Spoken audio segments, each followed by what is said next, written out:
The power of stars. If we plot a graph for a black body of intensity in watts per square meter, meaning the amount of power given out by each square meter of the surface of the body, against temperature in Kelvin, we get something like this. This shows us that intensity is directly proportional to the temperature in Kelvin to the power 4. This means that if we were to double the temperature, the intensity would increase 16 times, as 2 to the power 4 is equal to 16. This relationship is known as Stefan's law. This is that intensity I is equal to sigma T to the power 4, where sigma is the Stefan constant and has a value of 5.67 times 10 to the minus 8 watts per square meter per Kelvin to the power 4. This value is given on your datasheet. Temperature T must be taken in Kelvin. To find the power of a star, first we would find the wavelength at which the star emits the maximum intensity of electromagnetic radiation, what's known as lambda max.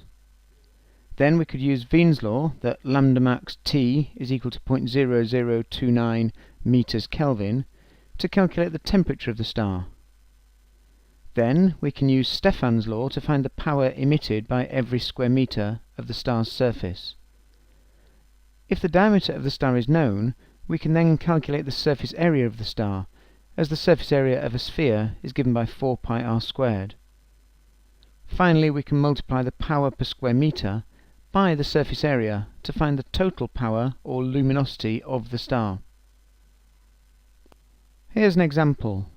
A star of radius 3 times 10 to the 9 meters is found to emit the maximum intensity of radiation at a wavelength of 600 nanometers.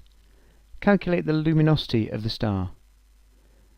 Well, first using Wien's law, which is lambda max T is equal to 0.0029 meters Kelvin, the temperature then is 0.0029 over the maximum wavelength, giving us 0.0029 over 600 nanometers, giving a temperature of 4833 Kelvin. Next, we can use Stefan's law that the intensity is equal to sigma T to the power 4. Sigma we were given as this value from the data sheet. We've found the temperature of 4833 Kelvin raised to the power 4 gives an intensity of 3.1 times 10 to the 7 watts per square meter. This is the amount of power radiated by the star from every square meter of its surface.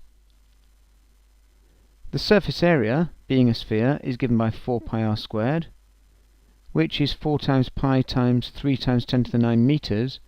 We were given that in the question, squared. So the star has a surface area of 1.13 times 10 to the 20 square meters. The star's power is equal to the intensity, the power per square meter, multiplied by the surface area, the number of square meters of the star. Putting in the numbers gives a power of 3.5 times 10 to the 27 watts.